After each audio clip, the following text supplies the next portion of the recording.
Hey there, beautiful human beings, and welcome back to the Ryan Magic Show. Today, we've got a very special guest. We have Mego Sullivan, that's going to be joining us. And we recently interviewed Jacob O'Neill. I recently interviewed him, and I just felt a real big pull yesterday actually in my meditation to just organize this interview, and it happened. So I'm excited to get the feminine perspective on a lot of the similar topics that I spoke to Jacob about. So Megos talks about sex, love, everything in between. It's about feminine power. It's about feminine embodiment. And you really live it. You get to see the full, vulnerable, raw Mego through her Instagram. So it's and podcast. So thanks so much for jumping on, Mego. I'm psyched to be here. Thank you. I'm excited to be here. I'm excited to where the conversation weaves to. Yeah. And I've got a lot of curiosity because I'm in a relationship and I've done a lot of work on myself, and I've done a lot of work on some conventional relationship wisdom and found blocks still and my own triggers and stuff that come up. So what are the things that I'm going to ask about are things that niggle me, and I'm just curious about and also to get your perspective on, from you being an embodied feminine woman. My first question I'd like to jump into, because your brand kind of states it's all about being a full spectrum woman. You're like, this is me and all my womanhood, bring it on. And I'm curious to know from your perspective, for any other women that are out there that don't feel like they're accessing that full spectrum woman, they may be more of a product of mainstream society where they're kind of over intellectual, or they're in their masculine to stay safe all the time, and all the single mums that have to be in that masculine, just like women out there that aren't yet embodying their full spectrum womanhood, and they're inspired by you. What are the benefits and what are the drawbacks of being, because I know there'll be some kind of drawbacks for people that haven't yet stepped into that. I love that. I've never been asked what are the drawbacks, but I'm excited to explore that. I feel like that's such a masculine question to ask. Or what most are of the pros most of and the cons? most of the questions that I'll ask will be masculine. So I love it. Well, my perspective, so really a full spectrum woman to me is like what we as women are designed to be. It's like fully liberated in our expression. And we live in a world that really teaches us, there's a whole concept called the Madonna whore, like the Madonna whore concept, which is like this idea as a woman that we're either, the mother of Jesus, like a virgin, that's like pure, or we're the whore, or that we're the good girl or the slut. And so as, young women, we're really, and this happens almost like silently, but we're really, given this choice. Which one are you going to be? Are you going to be a good girl? Are you going to be a slut? Are you going to be a whore? Are you going to be a bad girl? And this really has so many women shutting down very integral, important parts of themselves that make them and make them like bring this fully, like their full aliveness, the parts of their life force, parts of themselves. So I think the biggest, what was your question? The drawbacks and the the benefit, like the benefits. The biggest benefit is like fucking life force, like the aliveness that comes from no longer pushing down parts of ourselves, because it is exhausting as women to contort ourselves into the box that society tells us we have to be in. Like, be this, look like this, be this good girl, be this nice girl, be a huge one, I think, for women who desire relationships is like, be the cool girl. As teenagers, so many women are kind of conditioned to believe that the less desires we have, the more desirable we are. It's like, take me anywhere. I don't care. I'm not like the other girl. We'll do like this real like cool girl energy. like Which relaxed, again, like has like easy going. like relax, like this. I'm easy going. I don't care. Where deep underneath the cool girl archetype is like, I do care. I know exactly what I want, but I'm just afraid to bring it, or I feel like if I bring it, I'm going to be rejected, or I'm not going to be desired. Which then leads to, and I've got a feeling you've probably had an experience of a woman like this, where later in life they're in women are in relationships where they know what they want, but they don't actually voice it. They don't actually bring it to the relationship, but then are just like riddled with resentment, or just like, you know, crossing their fingers and hoping their man reads their minds and knows what they want. And so many fucking benefits to liberating this full expression. But one being this like liberation of energy and life force when we truly stop trying to push down and cage up parts of ourselves that are part of us, integral pieces, which then again, you know, then ripples out. If we look at this in like the full spectrum woman in relationship is the woman that owns her desires. You know, she's like, I want this and I'm going to voice it into the space. I'm not going to try and be a certain, you know, archetype or certain thing. I'm not going to try and contort myself into this box because that's what I've been told is desirable or lovable. I'm actually just going to be the fullness of my expression. So I truly believe also a full spectrum woman is a woman that like is walking through the world experiencing what the fuck she wants. Right? Because she's unafraid to ask for it. She's claiming that. She's no longer pushing down her desires. Oh, and there's so many pieces I could speak to here. And another huge piece and a huge part of my work is really supporting women to uncage their sexuality and their sexual expression, which is a huge part of our womanhood that we're taught is, you know, wrong or bad or shameful. And in itself, a woman's sexuality is a huge part of her, you know, aliveness, a huge part of her life force. So when a woman no longer feels like that's a part of herself she has to cage up or push down, that just like literally shifts her entire world on its axis. Like it, you know, a woman that's alive in her sexuality is a woman that is living a completely different reality. Would you say that's like part and parcel with the drawbacks are shit changes? Totally.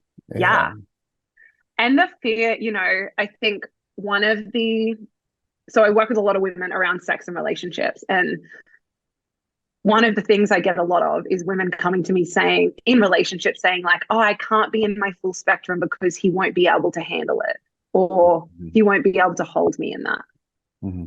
Where I really call bullshit a lot on that with women, because first up, it's, you know, it's very disrespectful to be viewing your man as if like, oh, you won't be able to hold me in that. Like not even trusting him, not even like assuming, not even giving him an opportunity to.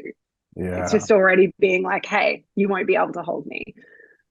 But I think that then really plays into the story, or it's convenient for a woman because it's scary as shit to be in our full spectrum. It's scary as shit to like be witnessed in the parts of ourselves that for many generations, you know, the women that came before us and ourselves have been taught are not desirable or not lovable or not feminine.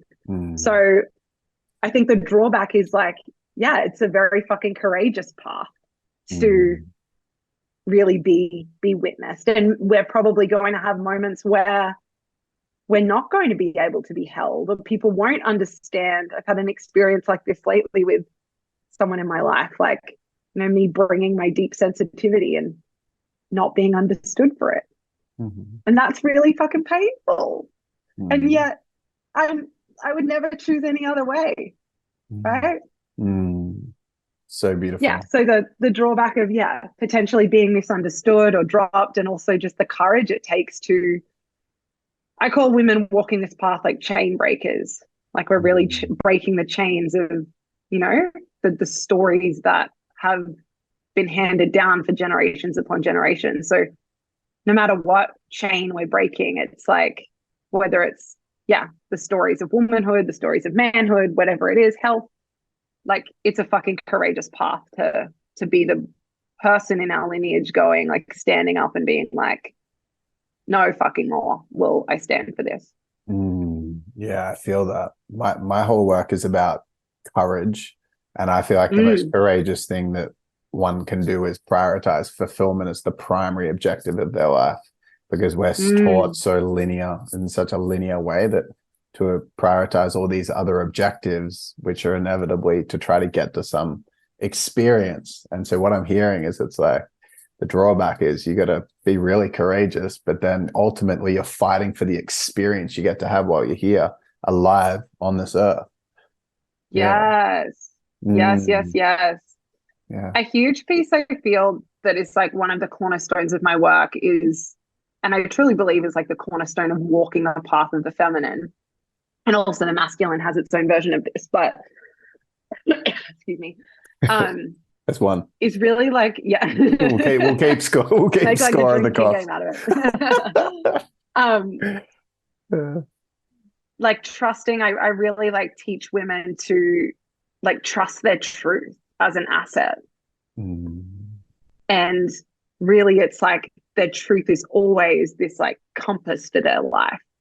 And that is scary to like, you know, speak our truth or follow our truth. Like it's so much easier sometimes to, you know, ignore the niggles, or, you know, avoid the conversation that, you know, you really need to have. And I think this particularly shows up for women in relationship, where it's so much easier to just like be riddled with resentment than to actually say the thing that's there, to actually bring the desire. It's so vulnerable. It's so courageous. It's so fucking scary to bring the thing or be witnessed in the hurt or the disappointment. For a lot of women, it's just easier to silently resent their partner and to like put up all the walls. Yeah. But yeah, the courage it takes to walk the path of truth. I was having a conversation with a friend of mine recently, actually, when I was at Tigon. And the topic was around asking for what he wanted in relationship. And it was wild because I love what you said on your video of, and we can talk about this next maybe, that usually complaints are uncommunicated desires. It's just like, I'm resenting, I'm complaining about this, it's not happening, but I haven't even fucking asked for it in a healthy way yet. And I'm assuming I'm not going to get it, and I'm angry about that. And it was kind of like one of those situations with someone. And it was to the point where the person was so like disappointed or resentful that he wasn't getting certain needs met, that it was even a contemplation of whether they'd be the right fit to stay together long term. But he had never even asked for it.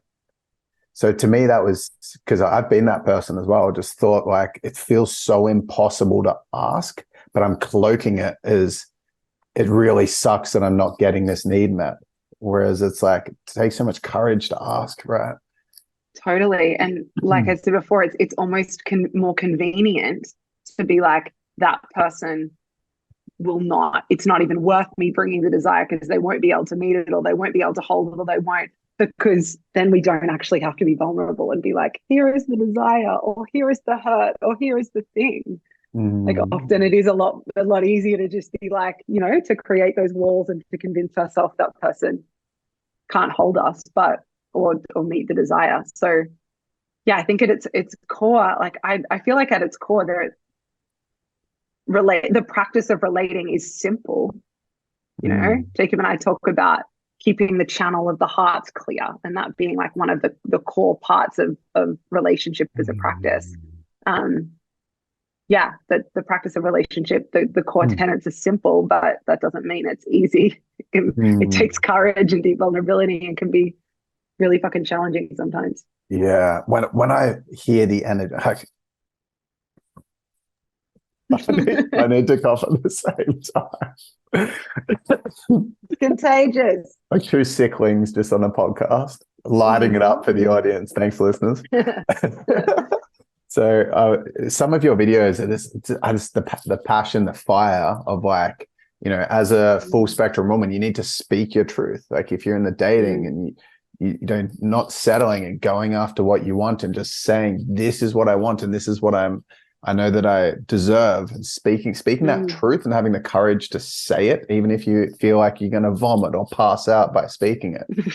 What does that look like in relationship, in keeping the balance between like safety and not projecting, and being like a full fucking wild woman in a full spectrum expression?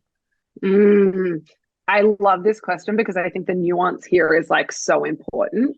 And Mm, so, I talk so much about being a full spectrum woman, especially in relationship, and bringing the full, our full expression to our partners or to our lovers. And sometimes women take that as like, oh, so that's a permission slip to just like, you know, fucking blame. And I call it throwing grenades.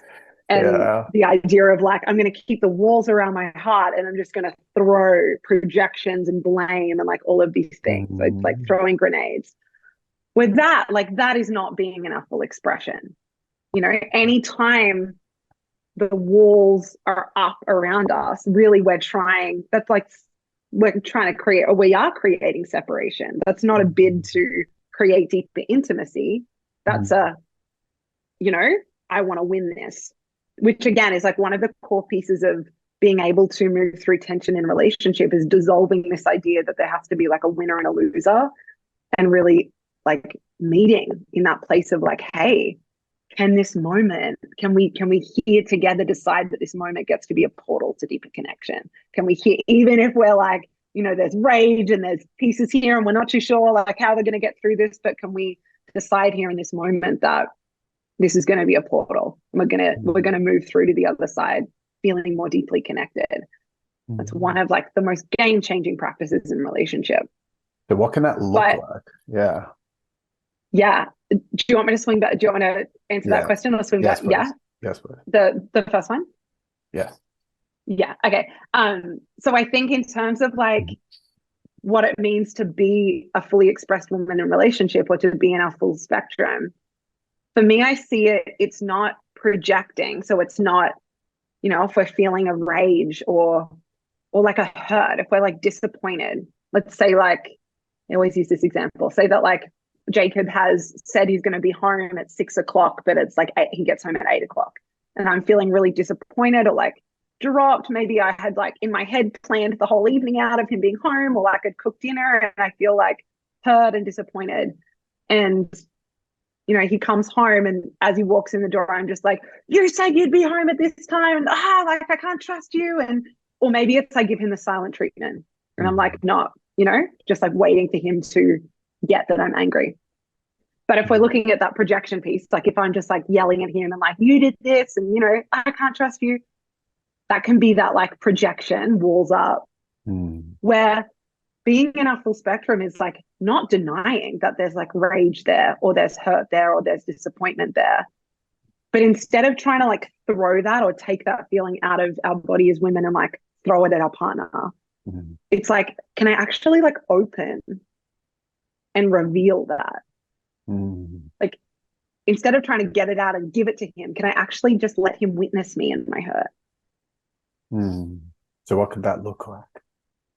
Yeah, love that question. So, in this example, it might look like, Yeah. and depending the flavor, it can look like a different flavor each time. But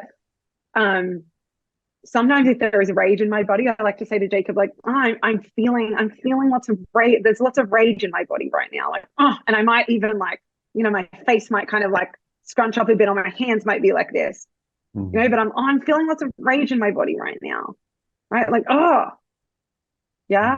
mm, mm, And then like I love that you said before that under every, like one of my teachings is under every complaint is a desire.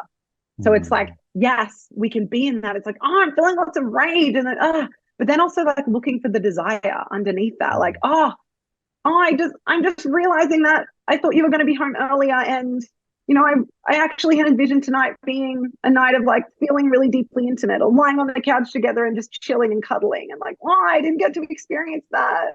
mm, Well, like, I feel like when you said you were going to do one thing and you didn't, like, I feel like I can't trust you now.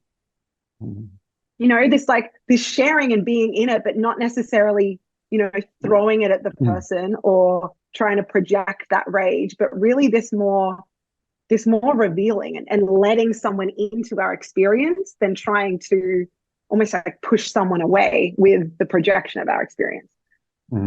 Yeah, thanks for explaining that nuance. It's like it's a very subtle but powerful thing, because I know uh, I don't think we're definitely not taught what does it look like to feel our emotions. And I feel like the only context we have usually modeled back to us is when the suppressed emotions from mum and dad actually come to the surface. It's like a war, or not in every household, but oftentimes. Totally.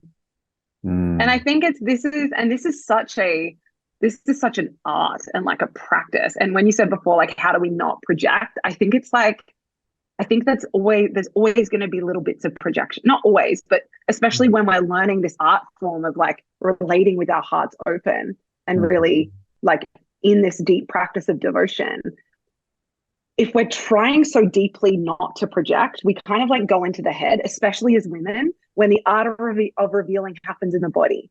So if we're mm, trying to use our words and be like, I don't want to project and I need to use my words and I'm feeling this and da, da, da, da, like we can be saying the right things, but our partner doesn't actually feel us.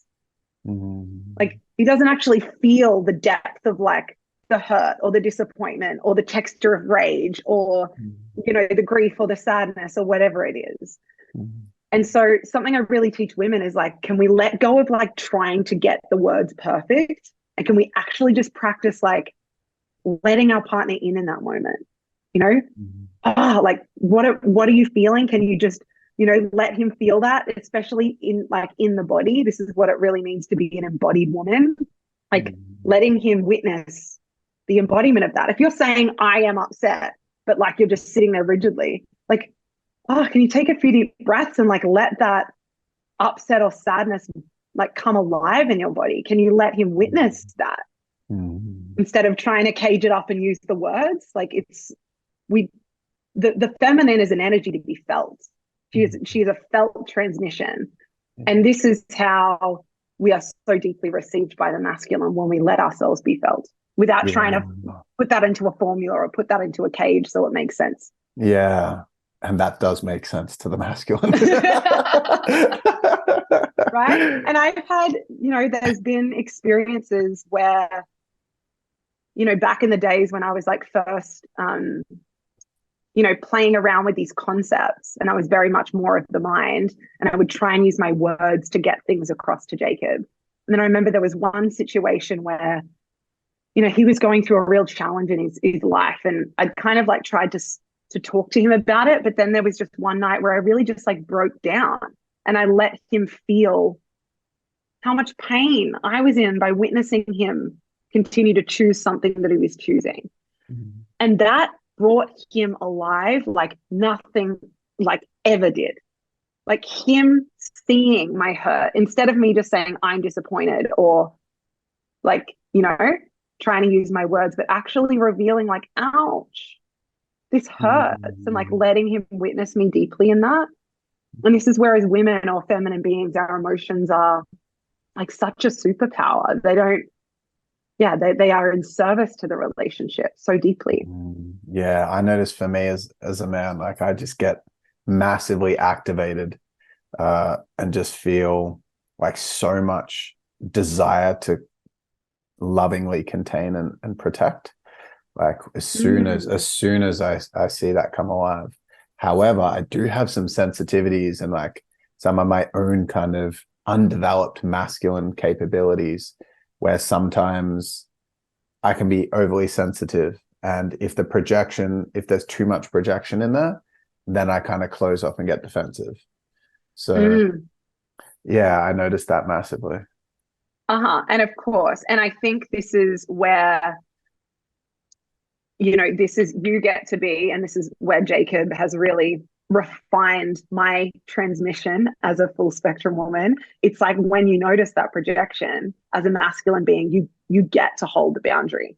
And that Mm, might, you know, it might be really challenging because you might just be in the ouch and the ow, like, and then the defensiveness. But the mm, practice is, and we as women, even if we might not know it at the beginning, like I have learned to deeply appreciate, and I actually find it really fucking sexy when Jacob calls me out and like mm. can know the difference between me revealing and sometimes that, you know, the other day I was angry and he was like, let's go smash some plates in the front yard. And we were smashing plates and like he was witnessing me in my rage, right? But then sometimes if I get a bit projecty, he might go like, lover, like, no, Mm-hmm. right? Like that's not it right now. Ow. Like that's not true. Mm-hmm. Right. And so him kind of calling me out on that is like, oh, I get to be like, oh yeah, that my walls were up then, or I was getting a bit projecty then. So this is where I think the masculine boundaries can be really powerful at supporting a woman to refine her expression as well.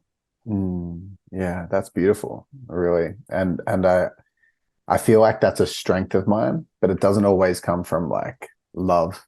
I feel like the dynamic that I've had with my loving partner Shana is that I've been more of that's three. Keeping tally of your coughs. I play more of like a like when I go in shadow, more manipulation control to protect like deep sensitivity underneath. And then my partner goes a little bit more into pleaser, and like she might go into freeze. So in a way, like the dynamic in shadow, it's often healthy, but when it goes into shadow, it's suppressed, like dominant, submissive, but it's also like muffling her feminine expression. And I kind of like, I love the idea of feeling more of the expression. And also there's like a multi, like we're both contributed to the dynamic not being safe, consistent, healthy between those two dynamics. Totally. Yeah. And I think even understanding those patterns are so powerful. And understanding, I'm such a big advocate for like really understanding, like being in conversation together in partnership about the patterns we have so that we can be like, hey, you know how I do that thing where I like get into manipulator mode? And even giving our partner permission to like just like share when we're witnessing that, or like, hey, your manipulator's here, or like we can bring some lightness to that, because those moments can feel kind of heavy and deep. But when we're able to, and this isn't about then like policing our partner, because that's not a great dynamic to get into, but yeah, like understanding the patterns our partners have, so then we can just together like be supporting each other. Like I really truly feel partnerships are so healing. Like we get to, it's through those moments of like seeing those patterns where there's so much potential for like healing and integration to occur. Yeah, I notice when I have my partner say to me, hey, I love you, even with the manipulator, like quality, that just feels so nice to hear. And vice versa. If I say, if Shana's in a little bit of disempowerment or kind of struggling with something or a little bit quiet, and I say, you know, I love you where you are, and I love that, and I'm here, it makes me feel so nice to say that.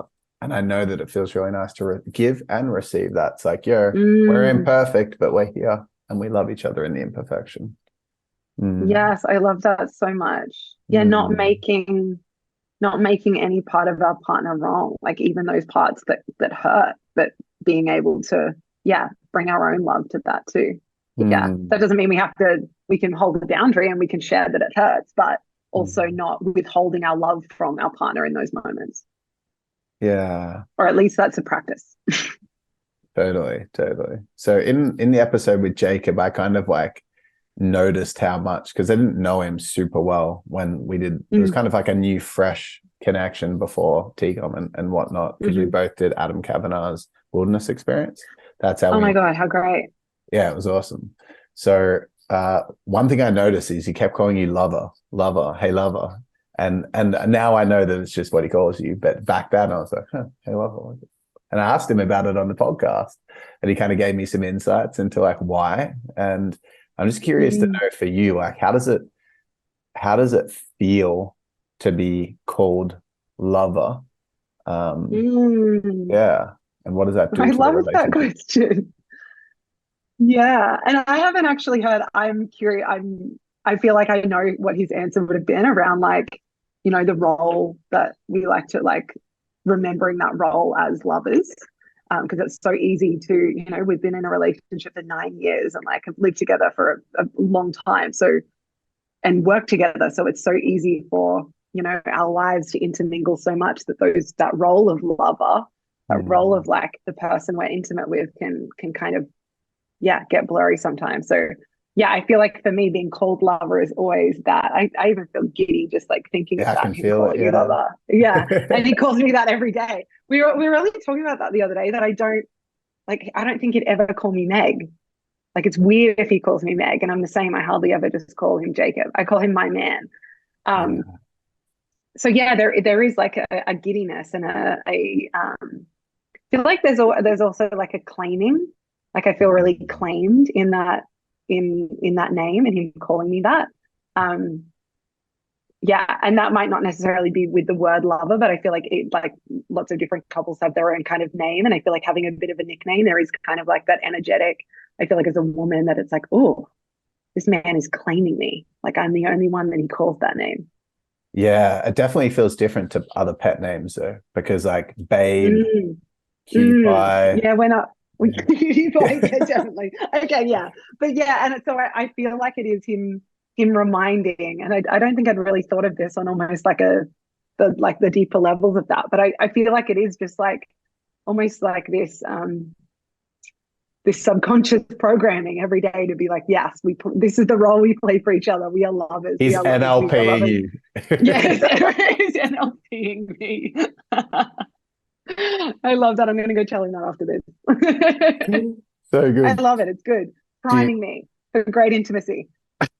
I actually had like multiple questions for this thing written down because For the name, for the I love name. this. One Oh of my the gosh. Yeah, one yeah. let's dive deep. Yeah, one of the things I'm curious about is if you think it'll change, like because at the moment you haven't stepped into like motherhood yet, and so you guys are like Mm. going towards that. And I'm curious if you feel like it'll become queen, and if that'll change the flavor, or like if you think it'll stay in that. I feel like it will stay. I don't actually know when he started calling me that. That would be really interesting to chat to him about. But no, I feel like this has been a name he's probably called me for at least 5 or 6 years. So, um, And you guys yeah, have I been feel together like for that. 10, yeah. Yeah, nine. So yeah, almost 10. Yeah. Um, yeah. So for half of our relationship is call me lover. Yeah, and I feel like I don't feel like that would change. And I found this song the other day. It's called, I think it's called Like My Father. And it makes me, I was showing it to a friend of mine today and I was just bawling. And Mm. it's this girl that's written the song, or a woman that's written the song about hoping one day to fall in love with a man that loves her just like her father loves her mum. And it's so beautiful. And I just like, every time I listen, I just think of like my future daughter or our future daughter looking at the way Jacob loves me and being like that is a man, like that is the way a woman should really deeply be treated. And I never thought of this before, but that name, like Jacob calling me lover in front of our future children, that feels really powerful to Yeah. let them witness us in intimacy and let us see, like, really let them see us outside of the role as like mother and father, but to see that we Yeah. have a relationship that's, that's Yeah. different than just the roles we're playing for them. At least I Yeah. feel that way right now before I've had children, but that feels really, yeah, powerful to bring that name in or continue with that name. Yeah. It sounds really potent. And like, because I know that when kids come into the picture, oftentimes in normal relationships, common relationships, that's for sort of, Yeah, I I was didn't think you looking saw that in common relationships, yeah, when the parents have kids or when the partners have kids, then the one. sexuality, the flirting, the dating goes down dramatically. So it sounds like, yeah, could be a really potent. Yeah.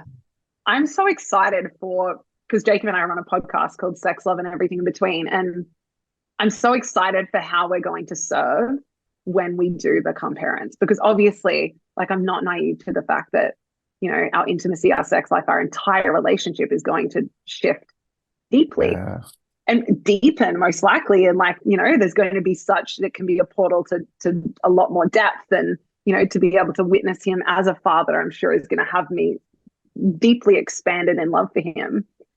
But yeah, like the difference to our sex life and intimacy and prioritizing that and amongst the busyness of life with children, I'm sure is going to be so different. So I'm so excited about like then being able to bring that conversation to our people and to our community and offer that, Yeah. because yeah. Yeah. I'd love for you to have the chance to plug the podcast now. Like I've got heaps more questions, but we may as well do it. Yeah. Oh, yeah. Well, Jacob and I, we started the podcast earlier this year. It's called Sex, Love, and Everything in Between. And we literally talk about sex, love, and everything in between. A lot about sex and relationships. And yeah, I feel like it does, like, yeah, it does so well, and we've got such a following for it. And I feel like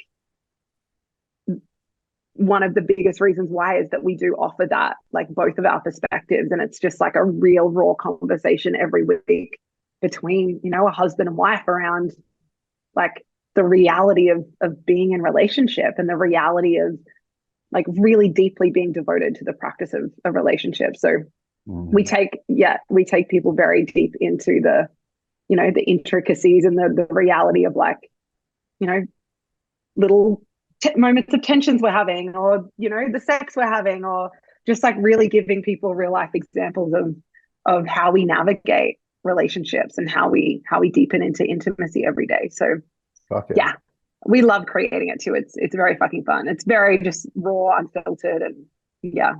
Yeah. I loved listening to a bunch of the highlights that you put through your Instagram, because I was doing like extra, like going back through your content yesterday and today. And I love it. it was just funny because I was watching your Instagram and I was watching your clips. It was just funny sometimes where you're saying something and then the video just switches to Jacob and he's just like, and you're like, whoa, no. And he's just like, yeah, this. Yeah, And then you're like, and then the crying. A lot of the podcast is me passionately ranting and him just holding space. Yeah. No, he brings a lot of himself. He has, and it's so incredible to have that, like, both perspectives and to be in deep conversation. And yeah, we fucking love doing the podcast. Yeah, I know you guys would jam mutually on the actual podcast, but the highlights were of you ranting and then him just like holding space, which is funny. Very funny. Kind of like building on that point. And if anyone wants to find that podcast, we'll link it in the show notes so you can check it out. Amazing. Yeah, thank you. You're welcome. So you're a really phenomenal leader and role model when it comes to just bringing all the vulnerability out there, not just in your relationship, but to everyone, because anyone can listen to that podcast. Anyone can watch your Instagram, and there's full spectrum, mega on your Instagram.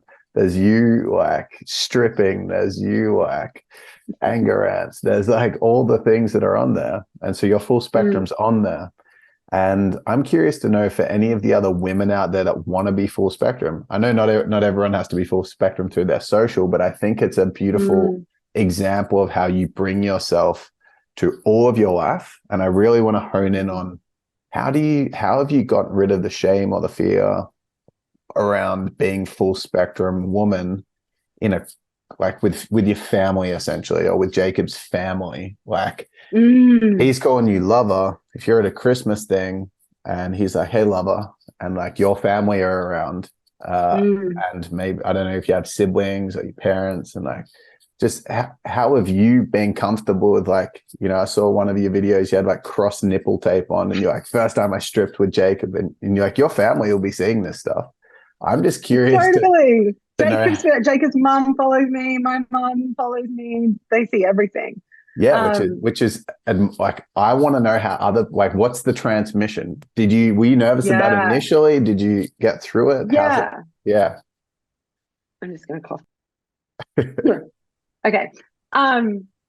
Yeah. So I think it. What are we up to? 5, 6. Yeah. I think 6. I think it's important to know about me that I have not always been this way at all. That even like I'm one of 3 girls. I'm like the middle child and I have 2 sisters. And out of my 2 sisters, I was like the one that was so easily embarrassed. If you spoke about sex to me, like as a teenager, I was like, oh my God, I would like run from the room and go bright red in the face. And yeah, I was just a really embarrassed kid. And so, and I was like, I was confident, but only confident at things I was like good at. Like I was very good at school. I was good at sport. So I like was confident at things that I knew I was good at and knew I was like a real high achiever. But any other kind of realm of life, no. Like I was really embarrassed, really insecure. But then even looking like you even so if we like almost like fast forward to now, which is, you know, I'm almost 31. Even you saying like, oh, being at a lunch and Jacob, like with my family calling me lover and like, you know, Instagram, I don't even think of those things now. I'm just like, but none of that really, there's not really a time where I'm thinking, should I be in my full expression? Should I contort myself here? But that has been a really slow journey. That has not just been like there was one thing or like a click of a fingers. I think it has been just like devotion to the path. And a big part for me, like I started a blog when I was 21. So I think when I was, you know, 10 years ago, that really got me expressing myself online. And I was talking about health and wellness and smoothies and, you know, being spiritual, like all those things. So it wasn't really anything taboo or anything really that felt there was like shame there. But it was definitely, I think I met a lot of the parts of me at that part of my journey where people, because I was very intelligent and a high achiever, people were looking at me like, what the fuck are you doing? You just quit uni to start a blog and become a yoga teacher? Mm-hmm. So I think at that part of my journey, I really had to deal with like being misunderstood and really trusting my truth. Like that was huge for me then. It was like, oh, they're not going to get this, but this feels so right for me. So I'm just going to follow what feels right and not have to try and prove anything to anyone. But then if we kind of like fast forward a little, I remember when I really, really, you know, began being on the path of like sexual awakening and having my own sexual awakening, which was 4 or 5 years ago. And I remember the first kind of like sexy lingerie kind of photo I put on my Instagram, which now I look back and it was like, it wasn't even, I was like smiling. It wasn't as even if I was like, I'm sexy. Yeah, it was totally, it's just like, hey, I'm kind of sexy out here. And I just thought it was so edgy at the time. And I remember being really nervous. Actually, my dad had just gotten Instagram. Or actually, I posted it and my dad didn't have Instagram. And then I was at my mum and dad's house like 2 days later. And my dad wanted me to help him get Instagram. And then he wanted to add me. And then, you know, then how you feed, he had only like 2 followers. So like that was the only photo on the feed. And I remember just being like, feeling a lot of shame and feeling a lot of like, holy fuck. And I remember being really uncomfortable and wanting to like, you know, flick through. And then I think the only way, and this has definitely been my way, it's like, I don't think I got rid of shame. I think I just felt it. Like I felt, and I think this is huge for women reclaiming their sexuality and coming home to their sexuality. It's not like the only way out is through. The only way to be a liberated woman, to be a sexually expressed woman, to be a full spectrum woman is to really fucking look that shame in the eyes, to really feel like located in the body and to be like, okay, like I'm going to meet you. I'm going to feel you.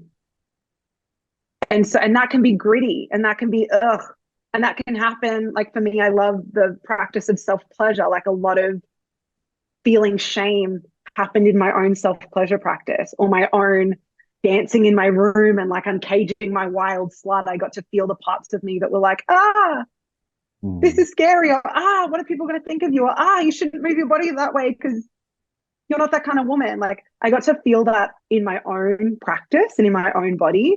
And I think that's really key as well. It's like we're going to have these moments out in life where the shame happens or the part of us that's like, oh my gosh, what's this person going to think? Or is it safe for me to be fully expressed here? And we get to really be in the practice of meeting that shame in the moment. But I also think having our own practices where we're almost going into the body and bringing that to the surface to meet it and to be with it and to feel it. That's so powerful. What I'm hearing and I'm loving is like, you're just like a courageous woman. Like, and that's what you help women become. Because I know, like, I'm an intellectual masculine dude who's like also feels and whatnot, but I have this model around like the different types of fears. And I emotional, Mm, like feeling emotion is one of mm, the big six fears that I teach. And I feel like for a woman, or like for the feminine, that's like the biggest. And it's the most, I'm getting the gist now. It's like emotions, full yeah. authenticity. If you can't be courageously in your emotion, you can't be authentic. You don't get to be yourself Mm, in this lifetime. Like you're caged at a family thing. Like, oh, just show this slice of the pie. I'm not going to show the whole thing. And yeah, I feel like I can see that. I'm really feeling the transmission of what's possible for someone, for a yes. woman. Yeah, fuck Yeah. yeah. And I think a piece is here to here to speak to is that because I work with a lot of women around their sexuality and their sexual expression. And you can be a sexually liberated woman, and it doesn't mean that you're always in your sexual expression. It doesn't mean that I'm at family events like, flashing people or like, talking about my sex life. Like, no. And that still means I'm a sexually liberated woman. Like, we also have being a fully expressed woman or a full spectrum woman is also about having discernment. It's not about like vomiting all of our expression over people to be like, look how vulnerable I am, or look how fully expressed I am. It's not performative. It's also like having that discernment to be like, yeah, you know, this doesn't feel like a safe space for me, or this just isn't the energy that I'm in right now. And it doesn't mean Mm. that I'm not liberated, or it doesn't mean that I'm pushing any parts of me down. I'm just a discerning woman. Yeah, I So I do. think that's an important piece too. Yeah, I hear that. I hear that fully. And I feel like your capacity to let the full spectrum flow through you, starting with yourself and your own practices, and then like bringing it to the relationship and having Mm, it seen there, it creates a different embodied feeling of radiance in how you show up. So I can imagine, even yes. if you're in a situation where it wasn't time to be talking about sex or like doing a strip tease or something in that flavor of your femininity, you'd still have that flavor embodied in the lightness or the openness of who you are as a woman, like just Yes, I love that. in an appropriate type of expression, but it'd still be witnessed in radiance. Yes, I Yeah, love that. Yeah. Uh-huh. yeah, And yeah, yeah, yeah, I really love yeah, that. I can go on another tangent, but I won't. yeah. Cool. Now I'm feeling it. That's fucking powerful. um Mm, Fuck, I've got heaps of different questions. What do I want to ask next? I'm loving this, by the way. Thanks for bringing so much yeah, rawness and openness and just fucking, thank you. I love your questions. It's been freaking yeah. great. Yeah, you're welcome. Um,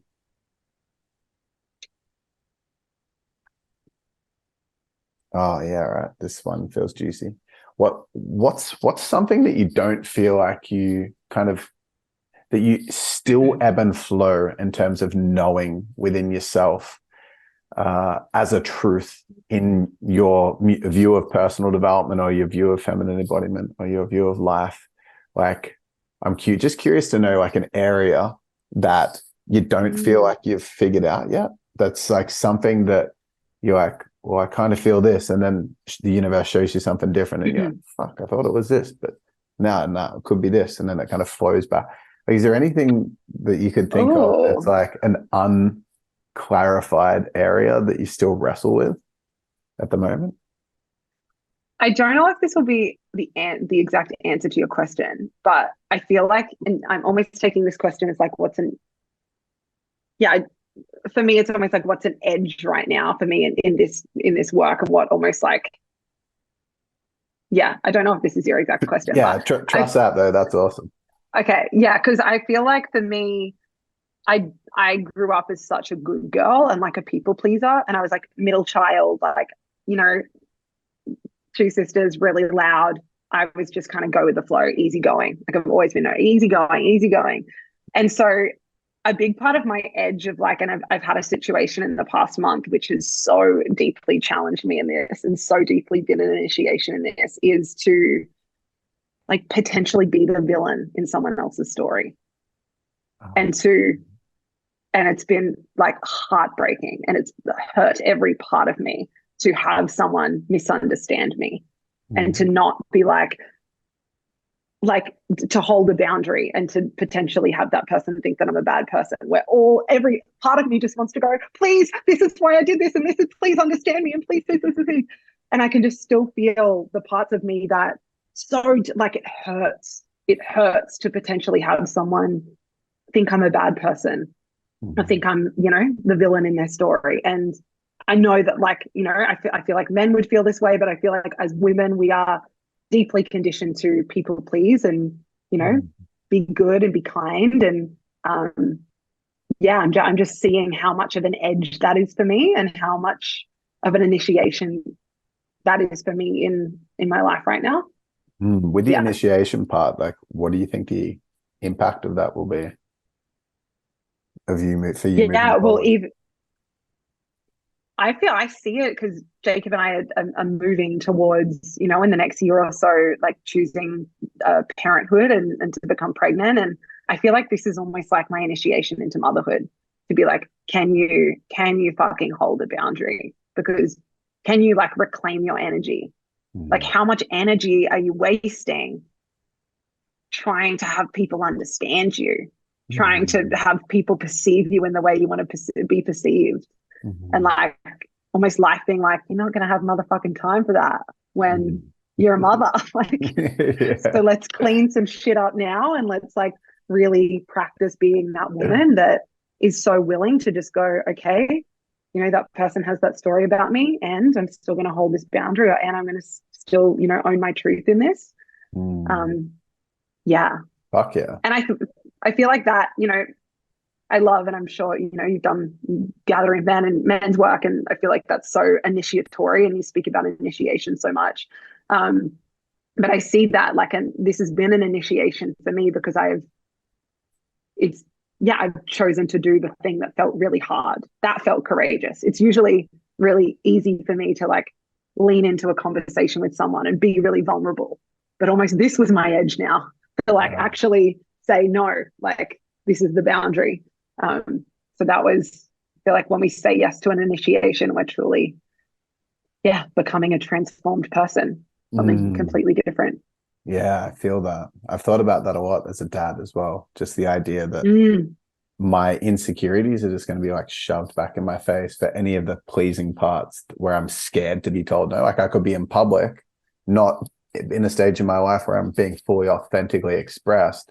And then the kids is like, I know that I can, like, not even consciously, just I know my soul can fuck this guy's ego up by doing this thing in this place where he has no choice but to sit in his discomfort. And I've just thought, it's scary. I just know that shit like that's going to come up. So the funny thing. Oh my God, I was going to say that terrifies me. That equally parts terrifies me about parenthood and excites me. Like the initiation of parenthood, like, wow, the growth there, but also terrifying to be with that discomfort. It seems like you've definitely been practicing the leaning into discomfort. Totally.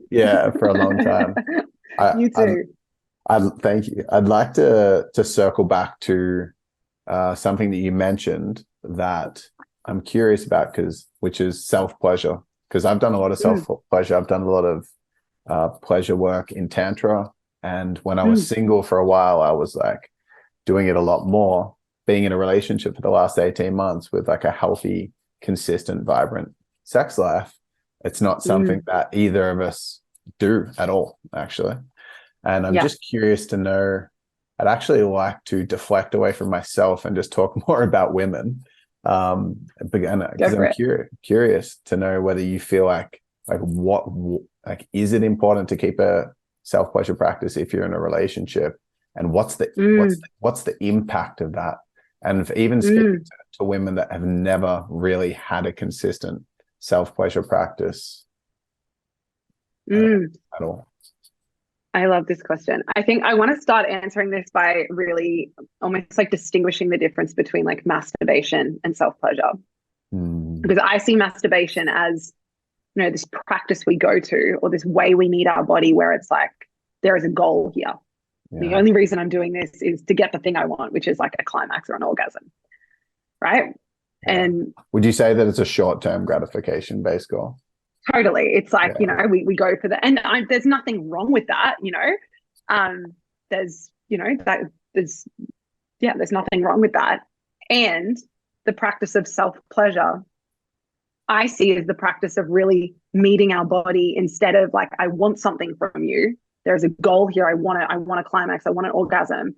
It's really about meeting the body and listening, like meeting the body and really deeply being curious to like what is alive and what wants to be felt, and using our touch and using our breath and using our sound and using our movement to like be on this journey with our body, not needing to get anywhere, not needing to get anything from our body, but really this like, I am here, like to feel, to be with whatever is alive. And so when we're kind of looking at masturbation versus self-pleasure then becomes this tool, like this tool of healing, this tool of emotional alchemy, this tool of, you know, being with ourselves, this tool of like deep presence, this tool of, you know, ecstasy and expansion. It's like it can become a spiritual practice. So I feel like when we're looking at, if we are in a relationship, you know, my self-pleasure, I feel like if someone has a self-pleasure practice, maybe obviously if they're in a relationship, if they get into a relationship, maybe there is less time because they're having more partnered sex. Yeah. But I truly believe self-pleasure is just such a beautiful, and we'll speak about it as women, it's just such a beautiful practice for like self-connection and self-exploration. And so, yeah, I see it as this tool that is very separate to partnered sex in a way, and can also just, be a way that we, as women, like connect to ourselves, but also feel what is there to be felt and liberate. Like self-pleasure for me is this tool of liberation, to meet and feel unprocessed emotions, especially those, you know, held in our vagina or our pussy space. This liberation of energy and unprocessed emotions and unfelt experiences as well. Do you see it as like the most potent feminine embodiment practice in a way, like because it's a magnification? Yeah, and I feel like it brings everything into one. Like there is so much, you know, sometimes in my own self-pleasure practice, there's, you know, I'm sounding. So I'm using my voice, which I could do in like a shaking practice, or I could do in another practice, but I'm also touching my body, and I'm also, you know, connecting with my pussy space, and I'm also breathing, and I'm also maybe moving. So it's this way I really deeply feel, especially if you're a woman that wants to expand into your full spectrum, like self-pleasure is such a way to do that, because you get to meet your edges of sounding like, oh, I'm going to be touching myself. And instead of making these performative sounds that, you know, porn has taught me to make, or I think I've got to make, like, what's the true primal sound that's alive in my body? Yeah. And a lot of women might not feel comfortable to do that yet in partnered sex. So self-pleasure is such a beautiful way to start to unleash, you know, their expression through sound, through movement. So it is, for me, it's like the ultimate feminine embodiment practice.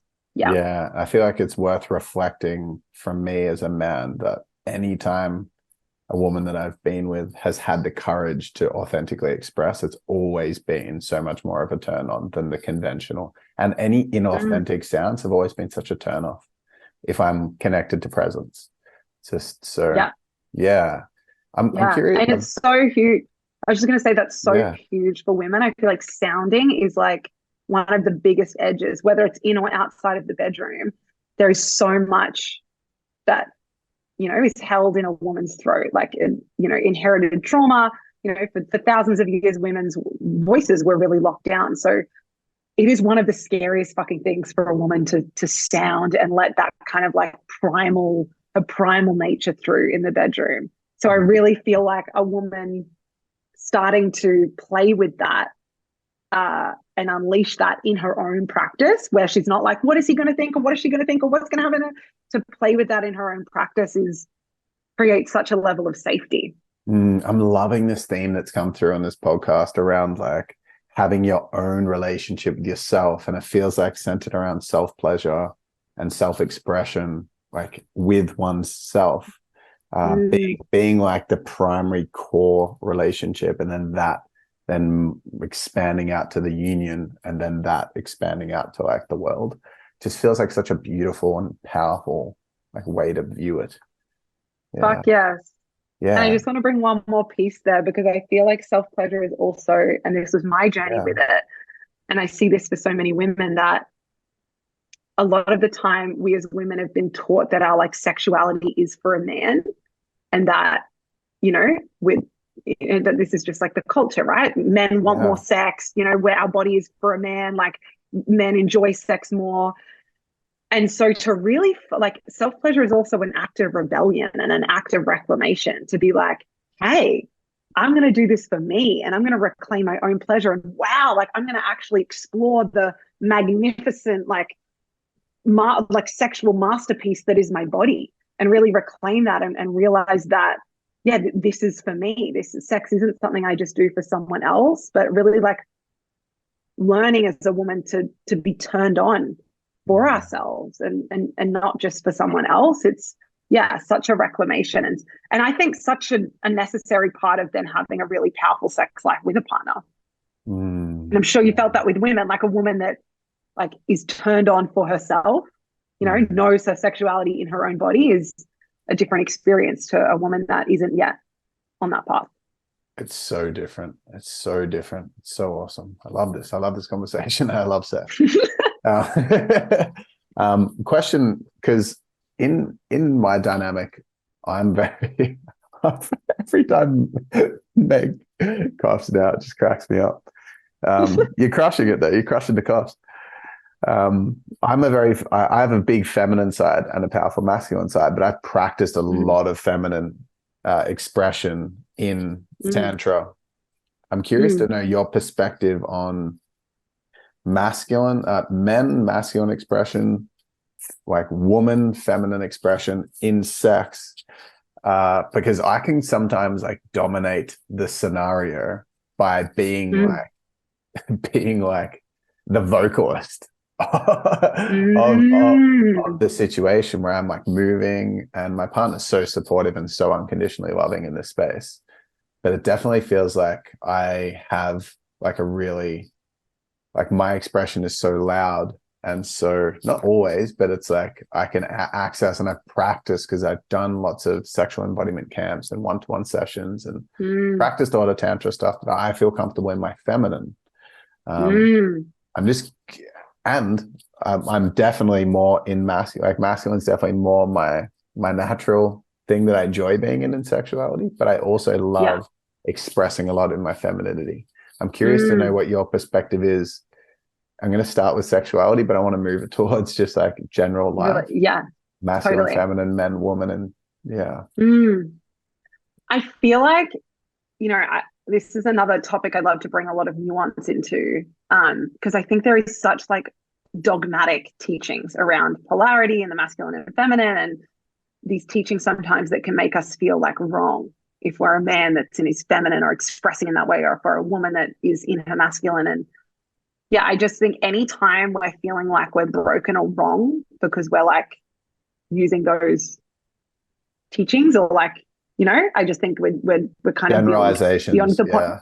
Totally, yeah, So, I just wanted to start with that, because I'm like, there's nothing wrong with you being vocal and you like really letting that almost like Shakti energy move through you. That's like so powerful to access as a man. I feel like this would be really playing with like the energetics. It would be really something to play with your partner, to really understand when you are that vocalist, and when there is that real like ripple of feminine energy moving through her, moving through you, what happens in her own body, what's the felt sense there, what dynamic does she feel playing out. And that would be really cool just to understand, because as if that feels really amazing for you, and then that also like is a turn on for her, that's like a beautiful fucking dynamic. Right? Totally. Like there's like a certain flavor to add to the repertoire of sexual experiences you're having together. I do feel like there is like in when we talk about polarity, those like polarizing forces of, if someone is in that feminine pole, then it can be this really beautiful magnetic force for then the other person to be in that masculine pole, to be more of like that witness of the Shakti energy, that witness of like the rippling of the feminine. Yeah.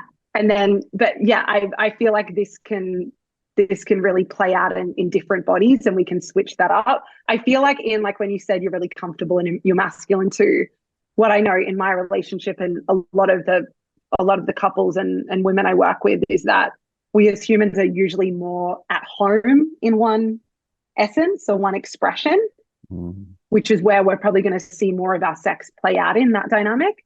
But it doesn't make the opposite dynamic wrong. In fact, I think it's really fun to like play out the opposite dynamic. You know, Jacob and I, it's very much Jacob is usually the masculine pole and like that more like leadership dominant one in the bedroom. And I fucking love that. Like, as a woman, I love to be thrown around. I love to just like melt and surrender and just to be in that rippling pleasure. But I also really get off on, and this isn't a huge part of our sex life, but on, you know, being in more of that like dominatrix role and that like witnessing him have those really feminine unleashed experiences. Yeah, I feel that. Did that answer your question? Yeah, it wasn't really a very clear question. It was more just like, speak to this. And so what I got from it was the idea of more communication around it, because with something we just do and then afterwards, like, oftentimes just don't even elaborate on, which not that we'd have to every time, but it feels, I'm really curious to know what's going on for her and her body when that's happening. So that's cool. And and I just want to add one piece here, that I remember actually the first time, and I'm sure Jake is fine with me sharing this because we talk about all this shit in our podcast, but the first time we were playing with like a butt plug on Jacob, and you know, he was having more of that like feminine style expression and you know, moving through his body. And I actually remember feeling like an energy of repulsion in my own body, and an energy of like, like a lot, some repulsion and like disgust and judgment came up over me.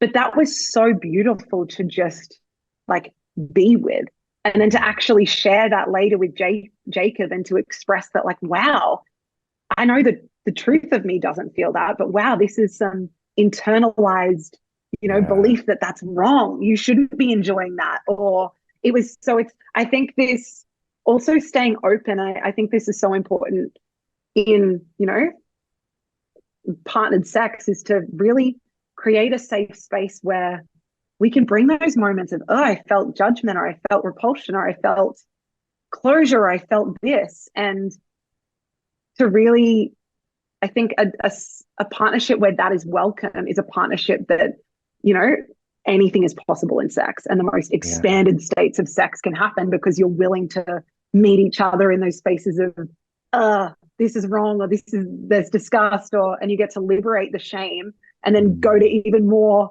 wild, weird places in your sex life. Yeah, I heard you guys talking about that on one of the podcast episodes about 9 years. We've had lots of variety. We're still keeping it fresh, and I'm excited to see if like 20, 30 years down the line, we keep it fresh. And I feel like just like healing, every time we feel and release or be with another layer, there's more that comes up to alchemize. There's a fresh supply of healing. Thank you. It's always coming. And I can imagine the same with sexuality. So that's beautiful. I'm curious to ask you a little bit of a risque question, moving away from sex, because we definitely could go further down that journey. So you're about full spectrum woman. There are a lot of amazing, powerful, masculine women. And I coach a lot of these women because I coach a lot of coaches, and a lot of coaches that are successful because they have been able to create discipline and like work ethic, and have been strong and unwavering a lot of the time through like a corporate career. And then they transition and take that same like get up into coaching and entrepreneurship. And they usually, like I see so many powerful, amazing thought leaders, feminine, like not feminine, masculine women actually, that are Mm. really, really successful, but just can't keep a relationship down.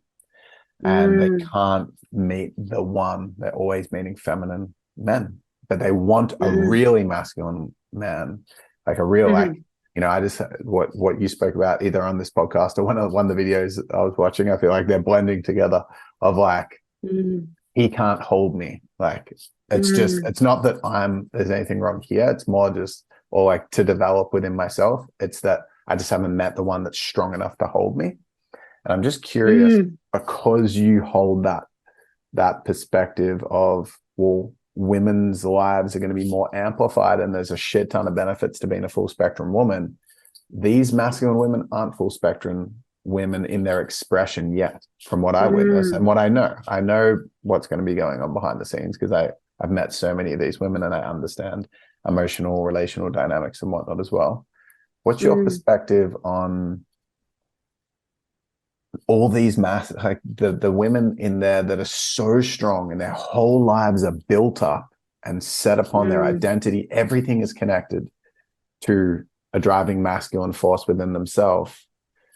Like, what sort of advice would you give to that kind of woman to go from Mm. there to like start the probably long-term journey to being able to Yeah. shift that? Mm. Yeah, I really enjoy where this conversation is going to go, and has gone. Yeah, same. Um, yeah, I feel like I think you even saying that, because I think there's nothing wrong with being a woman that's in deeply rooted in, you know, masculine qualities. But when you said then that, like, yeah, but I'm seeing these women really deeply yearning for, you know, a very deeply embodied masculine man, and a man that can really deeply hold her and almost like out masculine her. Um, and so I think obviously that's also about, you know, the man and how he can, how much embodied he is in that. But uh, to be a woman that is deeply met and held by the masculine, you have to be a woman willing to be held. Mm. And I think that's a huge piece. I think this is when a woman really, and I've had elements of this in my relationship, you know, at the beginning of my relationship with Jacob, I was definitely one that led everything and we did everything that I wanted to do. And it was like, I was like leading the fucking ship. I was Mm. definitely in the more masculine energy. And that felt really comfortable. That felt great. I loved having like a partner that was more of a puppet, like just did what I said. Mm. And then there was a point in the relationship where that suddenly became like, ugh, oh my gosh, I don't want this. What caused it to get to that And point of? I think I began to realize. I remember reading, you know, books like David Data and finding John Wineland and realizing, oh, Yeah. I want to be more in my feminine. And suddenly with this, it had almost like had uncaged that desire to be more in my feminine. That then I got to really feel that part of me and her deep yearning for those qualities of the masculine I yearn for, that like leadership, that direction, that holding, that unwaveringness, that man with a motherfucking opinion that I cannot shift Mm. and I cannot waver, and is just going to hold this fucking opinion and hold what he believes in no matter what. Mhm. So I think a big part of my own journey, and I see this for a lot of women, is becoming a woman willing to be held, which means, you know, watching ourselves in all these little micro moments where we think we know better than our man or the Mm. man that we're on a date with. And this isn't, again, I want to bring so much nuance here, because this isn't about pushing down our voice as women, but this is just like noticing where we so deeply want to be led, but then when in a moment where there is a beautiful opportunity for a man to step in and lead us, we go, oh, I know better. You know, Mm. I'm going to choose a restaurant because I don't trust him. Or I'm going to do this because I'm better at this. Mm. More from a place of control rather than actually dropping into and comfort. You know, it's more comfortable for a woman that is really comfortable making decisions and leading herself in life to then want to do that in a relationship. Mm. But if she has a deep desire and yearning to, you know, be able to melt into partnership and, you know, melt deeply into her man, yeah, it's about really catching herself in those moments where she thinks she knows better. Yeah. Right. Yeah, I feel that. Not going to catch you, but I'm going to do my best. I thought I was being so like sneaky about it, putting myself on mute and coughing, but you've caught me every time. Whenever I'm trying to control, which is all of the time, it's because I'm feeling unsafe. Yes, And hugely. so what can a woman do to like foster, like to be able to surrender into that, like to lose the grip on that control? Mm. How can she create more safety? Is it just a practice thing?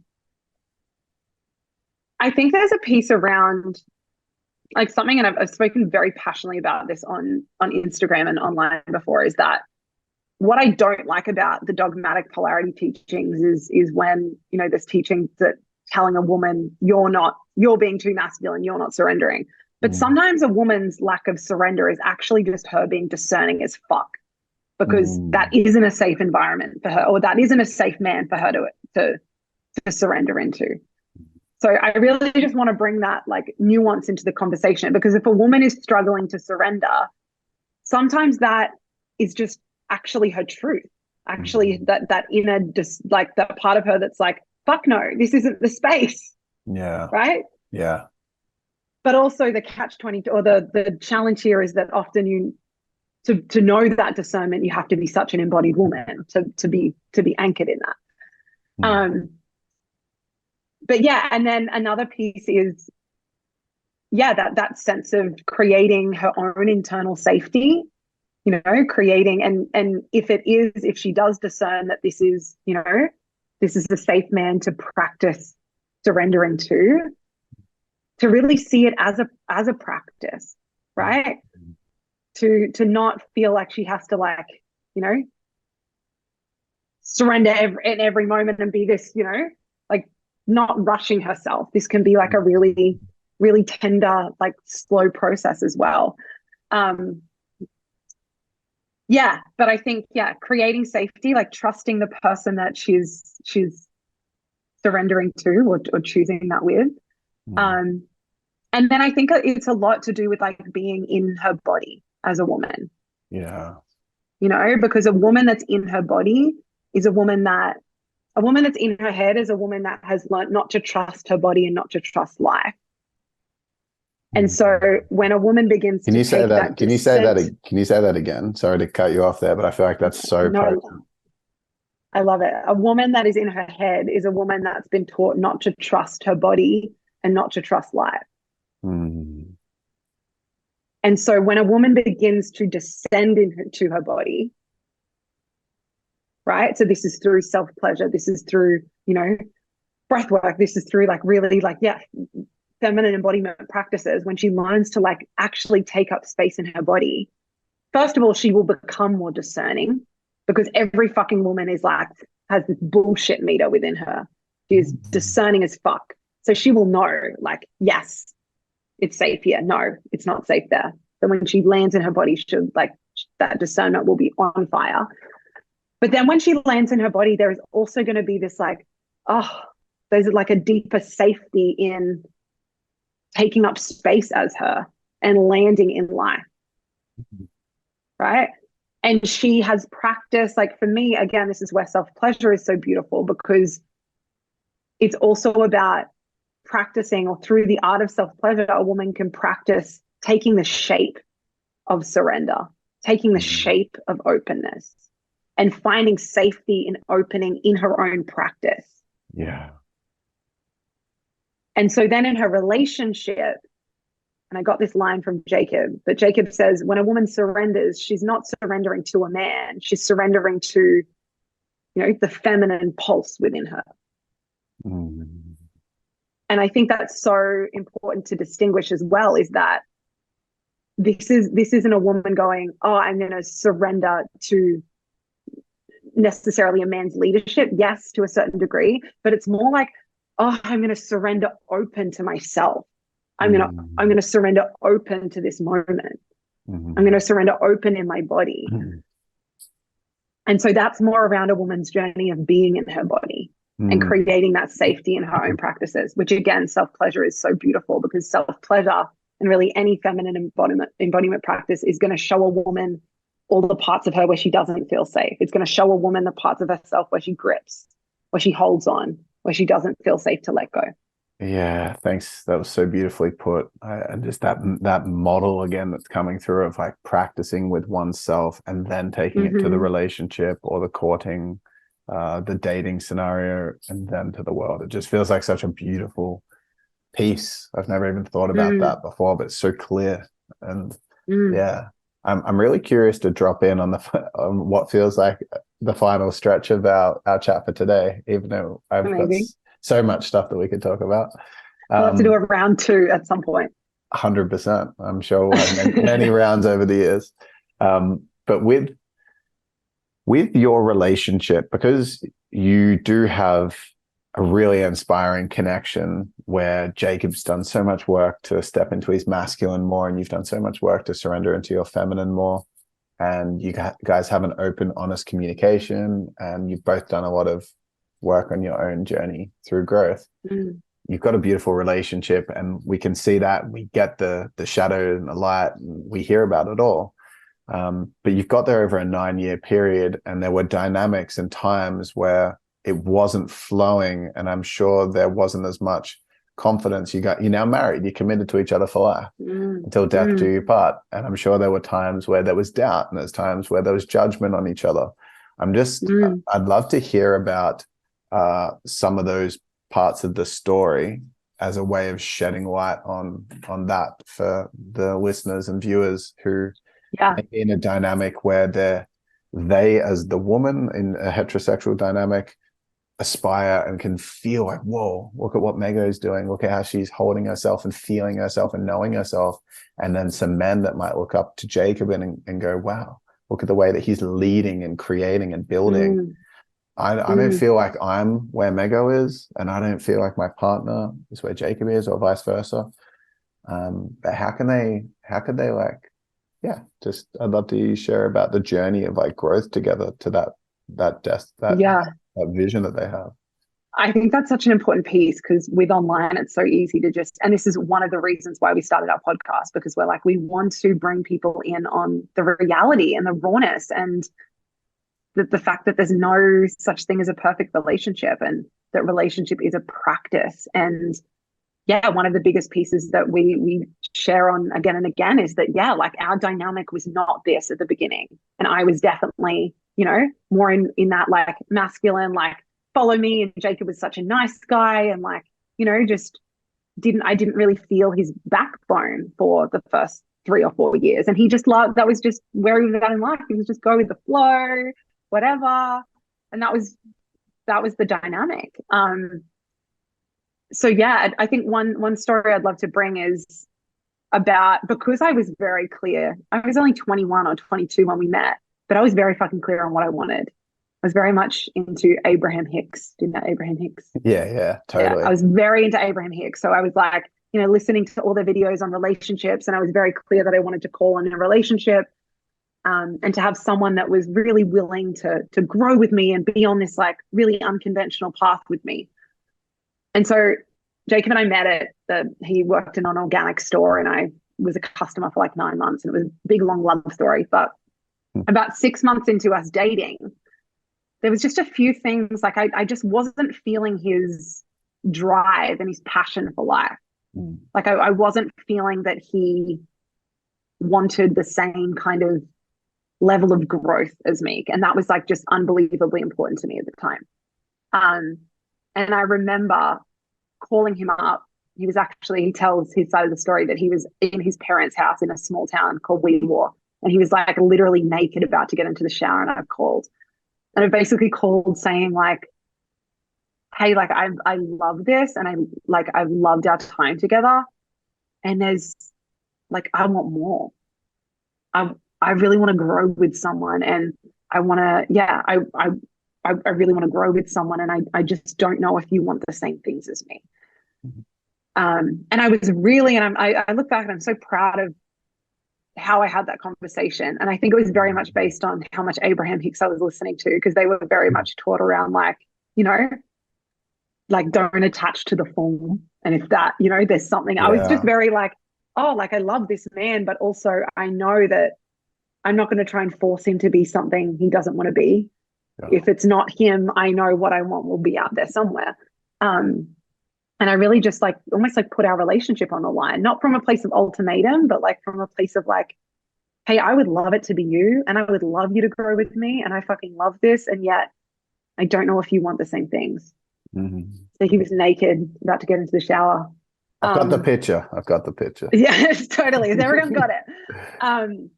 And yeah, and from that point, I forget the like how I think he was quite upset by that. And but then yeah, like from that place, he always speaks about how activating that conversation was for him. And it was Mm. actually activated him to go like, oh, I'm choosing this and I really want in on this. And um yeah, so that was a big, 6 months into our relationship where I was just like, I don't think this is it.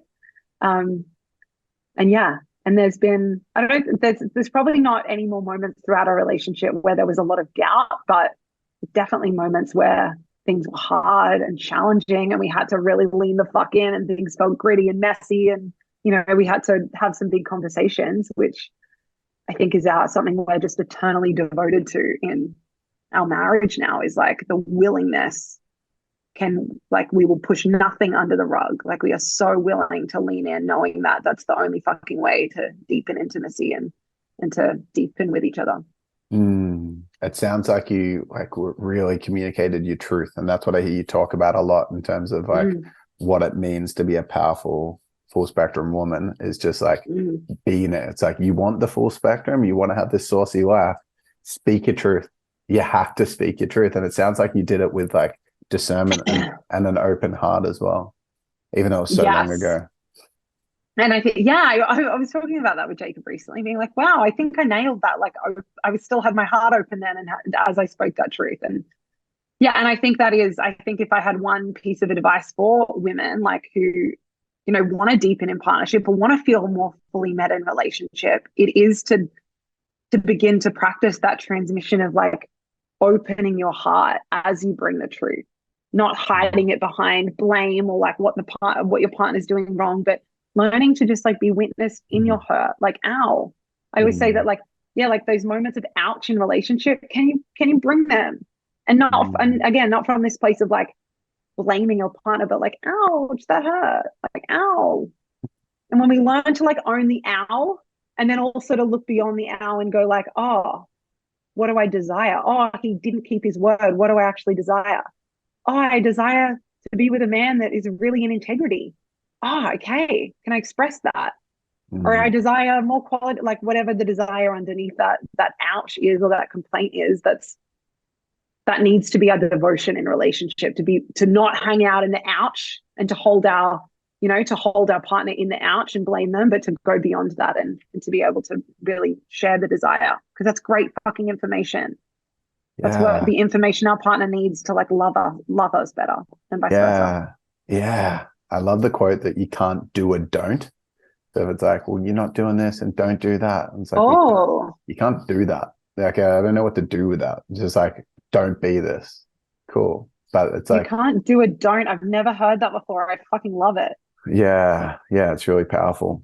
But I always, sometimes I just feel like it's my inner child that's coming out, where there's like these parts where I'm like, oh no, I'm going to get rejected. I'm so scared to ask for this. And my partner's also always so receptive to like my desires, especially when they're not projected as blame, especially because it's never received well, and I never received that well either. But yeah, it's crazy how much humans love to support other human beings.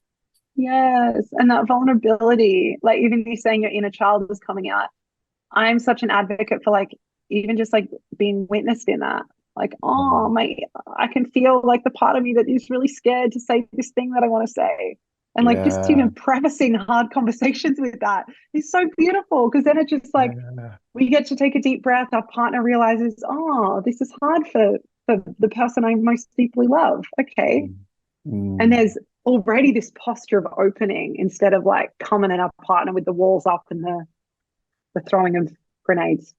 Yeah, totally. Okay, I've got a few little pieces to tie this off. One of which is like, I'd love to hear what you personally in your own life at the moment are really excited about. Like, what are you thinking about, researching about, or what did you just learn recently from a thought leader or someone that you look up to or whatever, inspired by? What's something Oh, I that's love that. just juicing you? I feel like for me, it is the journey towards motherhood. And, Mm. I mean, like, we're in our like preconception phase right now. So just preparing our bodies. And yeah, I'm just so fucking excited for that stage of life and to learn from, we've got lots of women around me that I'm learning from, and just to like so consciously be moving towards that next stage of life just feels so exciting for me, and really preparing not only our bodies, but like our businesses and our life to really, be choosing this like huge fucking initiation yeah, feels so exciting. I feel like everything is just surrounding, like everything is working in and in service to that desire right now.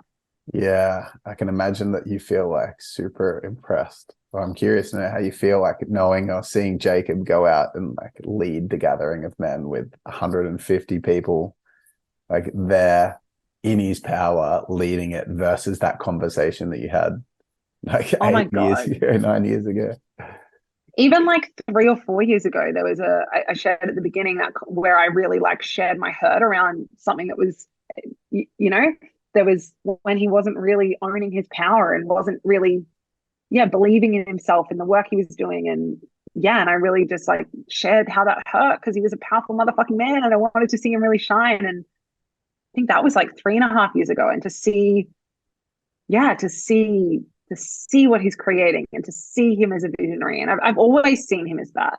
And I think this is something I really, really am in deep conversation with around women again and again, that like, if you want to see your man rise, like hold him as that instead of Yeah, pointing out, yeah. see him as that, even when he doesn't. Like, Mm. that's your actual fucking job as a partner. And if you can't do that, like, that's not the person you're meant to be with. Like, Yeah. not for you, but that's a disservice to them. Like, we need to be able to see and hold our partner in that way, even when they don't. That's our job.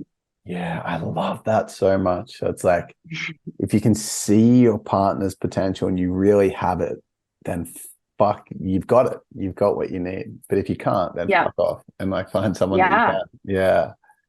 totally. Because we're always going to be holding or looking through the lens of you're not it yet, you're not enough yet. Change that thing, and then there's a withholding of love when we come at our partner from that way. Yeah, there's a beautiful conversation he had with Jacob that I listened to today where it was him saying he like stopped the conversation. He was like, love me for where I am while holding, like seeing the potential for what I can be. And then you're like, ooh, Yeah. say that again. I And then he love literally it. just like a just like a normal man thing. He was like, he just repeated the exact same thing again, unflinching. It was like, yes, I'll do that. Cool. uh, Fuck yeah. But I feel like mm, that something really landed for me when you said that. So thank you. mm, Where would you mm. like to, because you've been fucking awesome today and this has been a sick chat.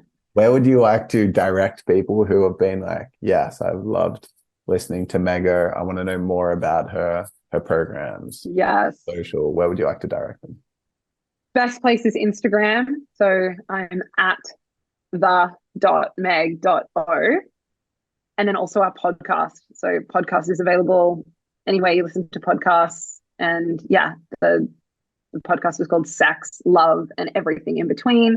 So I co-host that with Jacob, my husband. And all my offerings and things are on my Instagram. And that's the best way to kind of keep up with everything Jacob and I are doing. We've got a couples course coming out soon. And lots of juicy, juicy things. I have a self-pleasure course. So loads of different things. So that's the best place to go. Fuck yeah. And I would love to have more humans in my world, more humans listening to our podcast. And love welcoming new humans into the world. Awesome. Well, it's such a pleasure to be an advocate for you guys because you guys are amazing and super inspiring. I have one of my really close friends, Crystal Angwin Short, that I was chatting to on the phone earlier today, and she's like, say hi to Mego. I love Crystal. Oh my gosh, that's so cool. Yeah, and she'll love that I mentioned that too. She'll be listening, giggling to herself in this exact moment in the future. Fuck yeah. And last question is, if I was to just bring a random woman to you and you know nothing about her age, you don't know like whether she's single in a relationship, you just know she's a woman, And she says, I'm going to give you $1 million, Mego, because I believe in your wisdom so much, but I want you to give me in exchange the thing that you would consider to be the most valuable piece of wisdom that you have. What would you give her? Oh, oh, oh. And it's just like a one-liner. You can explain it if you want. Like it's Okay. Okay. I would say the first thing that came to me was like the body is the way. Like the body is the way. I would really be, yeah, reminding her that especially as women, like our body is our power, and it's not ascending out, but it's the descent into the body, especially the descent into our pussy space. That is the portal to our power and the portal back home to ourselves. So yeah, I would be letting her know that. And then I would be offering her tools of self pleasure and different embodiment tools for, yeah, coming home to the body, building her relationship with her pussy and her pleasure, and really, yeah, awakening her power through that space. fuck yeah. That was such a beautiful way to like close this. And that's a cool name, by the Mm, way. The body is the way. the body is the way. The Yeah. body is the way. And pussy power. Both of those are like Yes. future books of Megos. Yes. I Said love here it. first. Thank you so much for coming on today, Mego. Thank you, listeners and viewers. Been such an honor to have you on, and that was so beautiful. I really loved it. So thanks for coming. Oh, it was so juicy. Thank you for having me. Thank you for counting my coughs. Thank you for asking incredible questions. You're so welcome. Peace out, guys.